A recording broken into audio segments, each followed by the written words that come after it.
Bonjour chers auditeurs de Radio Courtoisie, bienvenue à En toute bonne foi. Nous recevons cette semaine Marie-Bernadette Blanc, fondatrice des Chapelles Vivantes, qui est un groupe de priants pour les militaires et leurs familles. Bonjour madame. Bonjour madame. Les Chapelles Vivantes ont pour mission de porter leur souffle sur toute la France et sur tous les soldats. Vous nous présentez aujourd'hui ce mouvement qui est né après une tragédie et qui est source de grand réconfort pour de très nombreuses familles maintenant. Est-ce que vous pouvez nous parler de ce mouvement, s'il vous plaît? Bien sûr, en fait c'est un mouvement de prière Oui, totalement gratuit. Ma fille devait épouser un soldat qui est mort en Afghanistan. oui, Il s'appelait Gabriel, 23 ans. Il était dans un commando parachutiste et il se trouve qu'il était en Afghanistan, tout près de l'ennemi. Il avait 50 kilos de radio sur le dos, ce 27 septembre 2009. Et à un moment donné, à 3 heures du matin, donc ils étaient 4, avec son chef d'équipe et 2 autres compagnons. Ils vont pour rentrer et il y avait un torrent dans le bas il y a beaucoup de montagnes en oui. Afghanistan, Mm. et d'un seul coup, un orage énorme frappe. Et ses 3 compagnons descendent le premier versant, remontent, et lui se trouve d'un seul coup avec des flots tumultueux qui charrient des roches, lui qui était un excellent nageur. Donc il plonge pensant s'en sortir, pensant Oui, aller sur l'autre versant, et c'est là où il est pris. Il avait 50 kilos sur le dos, donc il ne pouvait pas réagir. Son chef d'équipe qui remontait l'autre versant voit ça, il se jette à l'eau pour le sauver, il meurt avec lui. Donc ça a été absolument terrible. Il était à 6 mois d'épouser ma fille, donc grand drame. À partir de là, on sait très bien que l'armée, quand il y a des morts, et c'est très important, il y a 2-3 jours où on leur rend honneur oui. avec des célébrations à la fois religieuses mais aussi militaires. Il ne faut pas oublier que tous ces jeunes, tous ces soldats sont des fils et des filles de la nation qui donnent leur vie pour, malheureusement, un grand nombre pour la France, et c'est notre devoir de ne pas les oublier et de continuer. Donc ensuite, on a eu rendez-vous à l'Institut médico-légal à Paris pour reconnaître les corps, et l'armée nous a emmenés avec un bus sur le lieu de régiment qui se trouvait à l'époque à Dieuze, dans l'est de la France. Puis ils ont déménagé après sur Bordeaux. Et on arrive à 23 heures, et c'est un moment tout à fait poignant, dont je me rappelle très très bien. Ma fille me dit: «Maman, tu vas aller prier.» Oui. Et c'est vrai que quand il y a des morts, en fait, ne nous reposons pas, c'est l'heure de la prière. Il faut pouvoir les aider à s'élever.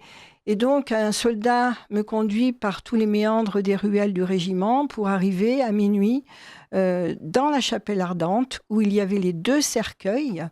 Ce qui m'a déjà frappée, c'est qu'à côté de chaque cercueil, toutes les demi-heures, il y avait 2 jeunes soldats, un à côté de chaque cercueil, qui rendaient honneur pendant une demi-heure totalement immobile. En saluant En le sa défunt. Voilà, tout à fait. Et je suis restée prier jusqu'à 6 heures du matin. Je pleurais, je priais, je pleurais, je priais. Et j'ai vu donc 12 descentes de soldats. Et au fil de la nuit, j'ai été extrêmement frappée, d'une part, par leur jeunesse. Au fond de mon cœur, je disais: «Seigneur, mais ce sont des enfants.» Oui. Et mon cœur était de plus en plus compressé, jusqu'à, au milieu de la nuit, recevoir un cri du ciel Mhm. avec une puissance qui m'a bouleversée, qui était à la fois de colère et de souffrance. Ils donnent leur vie et personne ne prie pour eux. C'était vraiment très poignant. Et à 6 heures, je suis allée devant le tabernacle et j'ai dit à Jésus: «Seigneur, je ne suis rien dans l'armée. Montre-moi ce que tu attends de moi et avec ta grâce, je le ferai.» Ensuite, j'essaie d'avoir rendez-vous avec l'aumônier chef Terre de France, qui à l'époque était le père Blaise Rebotier, et qui me reçoit. Donc tout ça a été donc en septembre, je suis reçue en décembre. Pendant 2 heures, on discute, il écoute tout ça et il discerne. Il me dit, bon, on va monter un groupe de prière pour nos soldats. C'est vous qui préparez le texte. Je veux que ce ne soit jamais la même chose, par contre, toujours autour d'un chapelet. Oui. Et je validerai ou vous demanderai de modifier. Voilà, d'où la naissance d'abord du groupe de prière qui a commencé en février 2010 dans la chapelle attenante au diocèse des armées françaises, où sont également les sœurs du Bon Secours qui nous ont beaucoup appuyés. Souvent, elles déposaient le Saint-Sacrement pour que je puisse prier 1 heure avant. Et c'était effectivement très important pour préparer cette animation, car moi-même, je n'aurais jamais imaginé, quand j'ai eu cette demande du Christ, j'ai dit, mais Seigneur, ça va être très lourd, parce que c'est des histoires de vie et de mort, bien souvent.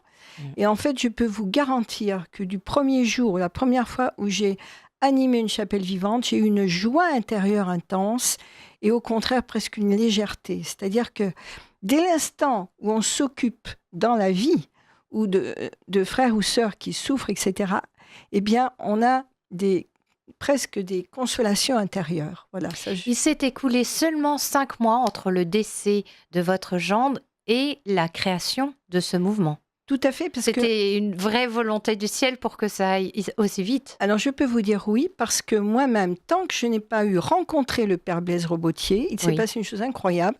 J'étais harcelée. Soit j'ouvrais un journal, je tombais sur une histoire de soldat. Je prenais le train, il y avait un soldat qui s'asseyait à côté de moi. Mais c'était incroyable, quotidien. Et donc, je n'avais qu'une hâte, c'était de rencontrer quelqu'un des armées pour pouvoir essayer de comprendre ce qui m'était demandé et si c'était possible. Oui. Donc, voilà, je pense qu'il y avait une urgence à répondre. Et le père Blaise Rebotier m'a dit, OK, on démarre en février. Voilà, c'était la première chose. Alors, comment est-ce que ça démarre ? Alors, ça démarre très, très simplement. Au début, on était peut-être 2-3 laïcs avec les religieuses qui étaient disponibles. Donc, c'était des tout petits groupes de 10 personnes, 12 personnes, c'était variant, dans cette chapelle attenante au diocèse des armées, où d'ailleurs les padrés enregistrent leurs chants qu'on trouve sur les vidéos. Oui. Donc, c'était à cet endroit, qui est une très belle église d'ailleurs. Ensuite, il a fallu attendre 2016, donc déjà 7 ans passent. Oui. Le père Rebotier, entre-temps, devient recteur des Invalides. Et puis ensuite, il est nommé sur d'autres opérations sur Toulon. Et du coup, c'est le père Xavier Snoek qui va prendre le relais. Curé de Notre-Dame de Lourdes à Paris. Absolument, dans le 20e, métro Pelleport, et qui connaissait très bien le père Blaise Rebotier. Et c'est lui qui va prendre le relais, entre guillemets, relire tous mes textes, c'est-à-dire être en quelque sorte le directeur spirituel de ces chapelles vivantes. Alors, comment Donc, tout ce que vous écrivez est relu par le père Snoek. Absolument. Voilà. Validé. Complètement validé. C'est-à-dire que ce mouvement de prière est vraiment en Église. Ça, il est légitimé. C'est vraiment important de le dire. Donc, personne ne peut croire que c'est ou un caprice. Pas du tout, pas du tout.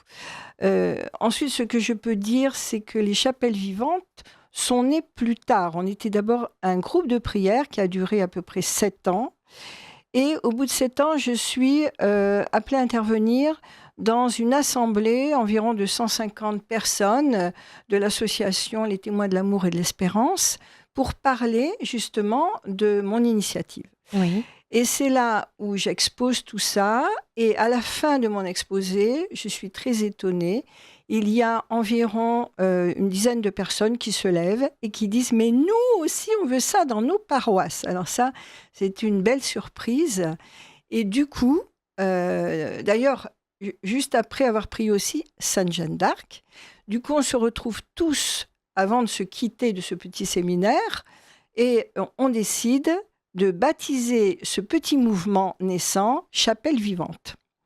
Donc, ces chapelles vivantes ont 10 ans d'existence, puisque c'était en mai 2016, et là, on arrive, ça fait 10 ans. Suite à ça, on a vu effectivement un certain nombre de paroisses répondre. Alors, déjà, je peux citer au moins à Paris, Et donc, Notre-Dame de Lourdes, bien sûr, avec le Oui, père Xavier Snoek, mais également Saint-Louis d'Antin, j'ai vu ça sur Internet, à, oui. à Saint-Louis d'Antin, à côté de Saint-Lazare, où là, ils sont des fois assez nombreux, ça peut aller jusqu'à 40 personnes. Ce qui est intéressant, c'est qu'ils partent ensuite avec les feuillets du déroulé de prière et ils peuvent continuer de prier et faire prier d'autres. Et Alors, qui sont ces personnes qui vont prier? Vous allez me répondre juste après la pause. c'est Vous appréciez cette émission? Alors aidez Radio Courtoisie à en produire d'autres. Rendez-vous sur soutenir.radiocourtoisie.fr. Merci Vous me d'avance. regardez. Alors, qui sont ces personnes qui assistent et prient? Alors, ils sont les plus divers possibles. J'ai envie de dire, c'est le tout venant. D'accord, ce ne sont pas des familles de militaires. Pas forcément. Il y en a, bien sûr. Oui. Il y en a, notamment des fois dans certaines paroisses qui sont plus ou moins proches voilà, de militaires. Mais c'est vraiment du tout venant, des gens qui découvrent et qui se disent, mais oui, il faut prier pour eux. Et l'objectif d'ailleurs des chapelles vivantes, c'est aussi de se développer. En fait, et c'est très simple pour se développer, il suffit d'avoir le texte, donc de se signaler à une adresse mail que je donnerai à la fin de Alors, cette émission. donnez-la nous Bon. tout de suite et on la redonnera à la fin. Alors, c'est très simple, c'est chapelle vivante au pluriel, et ça se touche, @gmail.com. Donc, Chapelle vivante au pluriel, @gmail.com. voilà, et sans point ni tiré entre chapelle et D'accord. vivante. Oui, Voilà. chapelle vivante, le tout attaché. Voilà. Et donc, si on vous écrit à cette adresse mail, qu'est-ce que nous recevons? Eh bien, vous recevez le comment faire, c'est-à-dire Oui. on avait monté une petite affichette où on exposait, donc il faut déjà l'accord du curé Oui, de bien la sûr, paroisse. toujours demander. Voilà, et à partir de là, les textes sont envoyés soit la veille du premier du mois, soit le premier du mois. Donc la personne a le temps d'en prendre connaissance. Alors attendez, c'est le premier jour du mois, le premier du mois, C'est c'est ça. ce jour-là où vous êtes tous en communion. Non, en fait, chaque paroisse décide du jour Ah, d'accord. pendant le mois Très bien. où, effectivement, selon les plannings des uns et des autres, donc J'ai c'est très compris. souple. Hmm. Chacun choisit l'heure et le jour qui convient le plus à la paroisse. Mais le premier du mois, on reçoit Voilà. la méditation. Ce qui permet aux personnes déjà de découvrir, de voir comment ils vont faire. C'est toujours autour d'un chapelet, mais je suis toujours, ce que m'avait dit le père Robotier, jamais la même chose. C'est-à-dire qu'il y a des lignes directrices, des thèmes directeurs, ça peut être une liturgie, ça peut être à partir d'un saint, et toute une harmonie avec les mystères choisis, qui peuvent être les mystères du rosaire, soit les joyeux, soit les lumineux, soit les douloureux, soit les glorieux. Et comme ces textes sont transmis tous les mois, 11 mois par an, sauf au mois d'août, Oui. on a le temps de faire 3 à 4 fois chaque mystère. Et donc, à partir de ces mystères, il y a une ligne, on doit être en harmonie avec les bribes de vie, par exemple, des saints. Tous les mois d'octobre, les mois de mai, c'est avec la Vierge Marie, où on rappelle un certain nombre d'apparitions qui sont des fois totalement oubliées, et Dieu sait qu'il y en a eu en France. Oui. Et donc, ça a aussi un rôle d'évangélisation. Et aussi parfois c'est avec un aumônier militaire, parfois c'est avec des prêtres qui ont aussi vécu sous la Révolution, parfois c'est un peu d'histoire divine de la France et aussi l'histoire des aumôniers militaires. Enfin, c'est vraiment assez varié. Et j'ai des retours très positifs. À chaque fois, on me dit « Ah, mais super, on apprend des choses, ça nous nourrit, ça nous donne envie d'en savoir plus. » Je mets toujours les sources d'ailleurs. Je pars du principe que je ne connais rien. Donc, à partir d'une inspiration, je vais chercher dans les livres. Et donc, je sais que ce que je dis ne vient pas de moi. Voilà, ça, c'est très important. Je recevais la semaine dernière le père Lallemand pour son livre Padré, que je vous ai montré tout à l'heure. Je ne doute pas que vous en servirez comme support. Absolument, d'autant que j'ai déjà préparé des chapelles vivantes avec d'autres aumôniers militaires, Oui. et notamment Charles de Foucauld, qui en fut à un moment donné, mais bien d'autres.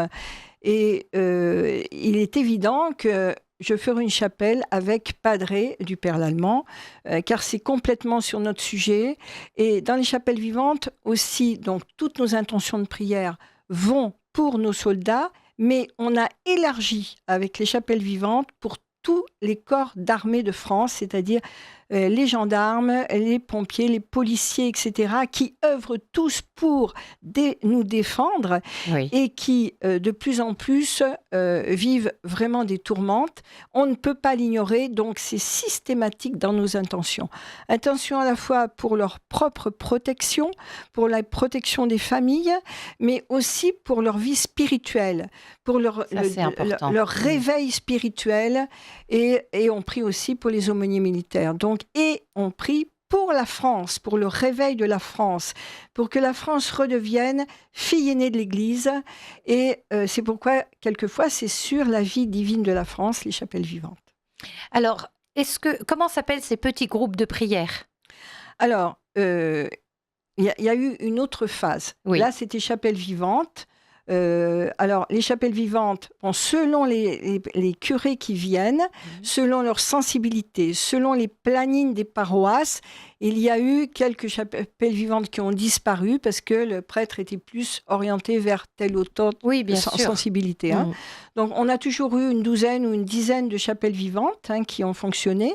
Mais à partir du moment où il y a eu le Covid, où il était dit qu'il ne fallait pas se rassembler, on a proposé l'existence de petits foyers de lumière. Et là, n'importe qui peut en faire partie. Il suffit d'avoir Internet, de se signaler, et on envoie le même texte que les chapelles vivantes, qui ont toujours une introduction qui ne fait pas partie de la prière, mais qui est déjà pour mieux rentrer dans ce qui va suivre. Et à partir de cette introduction, les gens peuvent lire et prier. Ils peuvent prier soit seuls. Il y a des personnes qui prient seules. Il y en a d'autres. Donc en fait, si je vous comprends bien, soit nous montons en groupe, soit nous le faisons seuls, à la maison ou à l'église. Voilà, le jour qui convient, l'heure qui convient, et avec les personnes, soit des amis. Ça peut être, je sais qu'il y a des personnes qui ont monté des petits groupes de 10 personnes qui prient. Donc aujourd'hui, c'est en train de se développer. Mais ça ne se développe pas, ce n'est pas une association. Pas du tout. C'est un mouvement de prière totalement gratuit et qui se génère, qui essaime tout seul, j'ai envie de dire. Je suis incapable de vous dire à l'heure actuelle combien il y en a. Moi, je sais que j'en vois déjà par rapport aux bases quand on a commencé à peu près à 120 personnes. Mais je sais que depuis, il y a eu des ramifications, mais parce que ce serait trop compliqué, je n'ai pas cherché à savoir maintenant. En fait, ça ne vous appartient pas. Ça ne m'appartient absolument pas. C'est le Seigneur qui sait. C'est le seul. Voilà. Et donc, et je pense que plus on va être nombreux, il faut savoir aussi que ceux qui animent les chapelles vivantes sont des personnes généralement très spirituelles. J'ai vraiment des perles en Dieu dans ce mouvement. Et ça, je tiens à le dire parce que sans ces personnes, on n'aurait pas pu se développer. Et c'est très précieux. Il faut simplement avoir le cœur d'avoir envie de prier pour la France, pour notre patrie et pour ceux qui défendent notre patrie. À partir de là, si on prie avec le cœur, on peut devenir une vraie bombe qui fait rejaillir des bénédictions du ciel et qui écarte les ténèbres. C'est vraiment l'objectif des chapelles vivantes, c'est de se déployer naturellement auprès de personnes qui ont l'habitude de prier. Car plus on prie quotidiennement, plus la prière qu'on fait est forte. Ça, j'en ai 1000 exemples. Et c'est pourquoi j'appelle ceux qui sont fidèles à ne pas avoir peur de vouloir se rallier à ce mouvement de prière qui est en quelque sorte à la fois invisible, mais qui peut être très puissant par la ferveur et le nombre. Vous avez un projet, faire éditer quelque chose. Est-ce que vous pouvez nous en parler, s'il vous plaît ? Bien sûr. En fait, j'ai, à partir de 7 veillées que nous avons déjà organisées, les chapelles vivantes, des veillées avec nos aumôniers militaires, avec 7 aumôniers militaires, donc un livre de prière pour la France et pour tous ceux qui nous défendent, qui demandent simplement à trouver un éditeur pour sortir, qui sortira en petit format de poche, je l'espère, et qui sera donc facile.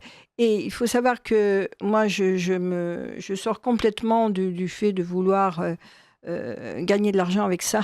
Je veux dire, le retour d'argent de ce livre sera pour l'éditeur et pour faire dire des messes Oui. pour ceux qui sont tombés pour la France. Car si on fait dire des messes pour des personnes qui sont décédées, on sait très bien que eux, par leurs prières, vont accompagner tous nos soldats, tous ceux qui luttent pour la paix en France, à l'intérieur du pays, mais aussi à l'extérieur. Et donc, c'est une bombe d'amour. Et c'est pourquoi je veux réserver tout ça à l'œuvre. Et c'est pourquoi je cherche un éditeur qui le comprenne, qui bien sûr gagnera sur ses livres, mais le reste, ça sera vraiment pour la cause. Et vous ferez dire ces messes par un aumônier militaire en particulier? Comment est-ce que vous avez déjà réfléchi à... Ça peut être... moi, je pense que selon les paroisses qui vont vouloir bien accepter de vendre ça peut être un retour sur les paroisses qui prient avec les là personnes. Là où un groupe existe déjà. Mais ça peut être aussi dans des abbayes, ça peut être aussi chez le Père Noël qui est le directeur spirituel des chapelles vivantes. D'ailleurs, il a déjà fait des messes puisqu'on s'est déjà mis d'accord pour que quand il y a des fêtes importantes, par exemple Sainte-Barbe, Sainte-Jeanne d'Arc, Saint-Michel-Archange. Pour ces fêtes-là, il y a à Notre-Dame-de-Lourdes une messe pour tous nos militaires, quelles que soient les forces armées en question. Donc je pense que ça, il faut que ça se développe. On ne prie pas assez pour nos morts qui sont plus vivants que nous et qui attendent un retour. Vous parliez de Saint-Louis d'Antin tout à l'heure. Il y a un groupe là-bas et qui se réunit tous les mois. Tous les mois, tous les 3e jeudis du mois, après la messe de 19h. Bon, alors, juste, en fait, le Saint-Christin ferme pile à l'heure parce qu'il y a une vie de famille et ça fait juste 1 heure. La prière dure normalement 1h15, environ 1h15. Donc, mais comme les gens partent avec les papiers, peuvent terminer si... chez eux. Parce qu'il y a toujours, dans ces contenus, c'est toujours autour d'un chapelet, mais il y a un petit développement. Par exemple, si c'est la vie d'un saint, je vais rechercher dans les livres les anecdotes qui vont être totalement en harmonie avec le mystère en question. Et aussi avec l'intention et le chant qui suit. Donc, bien sûr, ces lectures prennent un certain temps. Mais du coup, on rentre vraiment dans la vie du saint en question ou du prêtre en question. Et je note toujours la source. Donc, les personnes peuvent après, s'ils en ont envie, et c'est le cas d'un certain nombre, acheter le livre pour aller plus loin dans la connaissance. Car il y a besoin aussi nous avons tellement de personnes qui sont des héros dans notre pays et nous en connaissons si peu. Et les chapelles vivantes font redécouvrir un certain nombre de figures magnifiques et qui nous permettent de nous élever davantage pour mieux penser à toutes ces vertus chrétiennes nobles qui sont si importantes et parfois un peu oubliées ou délaissées dans l'époque d'aujourd'hui. Est-ce que vous pouvez nous citer d'autres paroisses ou comme Saint-Louis d'Antin? Tout à fait. Alors, nous avons Notre-Dame de Lourdes à Paris, il y en a 3. Notre-Dame de Lourdes, Saint-Louis d'Antin et Sainte-Élisabeth de Hongrie à côté de la République. Où était le Père Noël avant? Voilà, tout à fait. Donc, on voit bien sa trace. Oui. En banlieue, nous en avons 2 dans le 78. Donc, le Chenay, avec la paroisse Saint-Antoine. Le Vésinet, l'église Sainte-Marguerite-Marie. Et la 3e, en Seine-Saint-Denis, par une femme qui a lancé ça, qui est une vraie perle.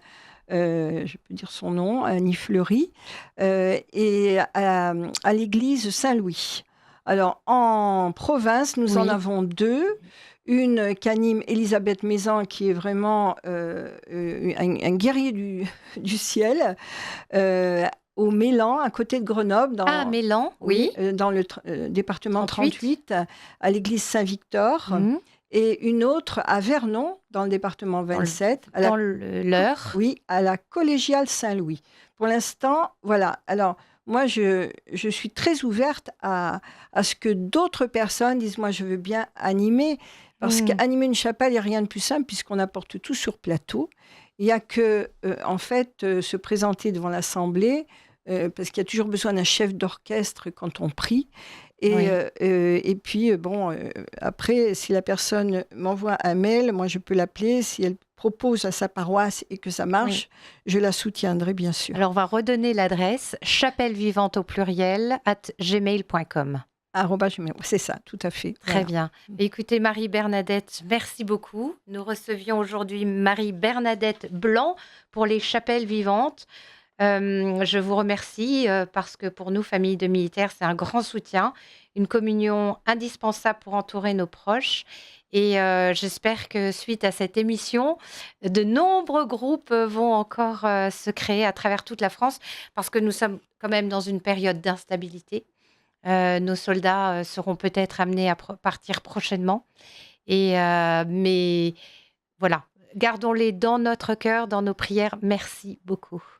C'est avec plaisir et merci de m'avoir reçu, car plus on va être nombreux à s'associer à ces prières et on empêchera beaucoup d'horreurs. Ça, j'en suis convaincue. Merci, madame.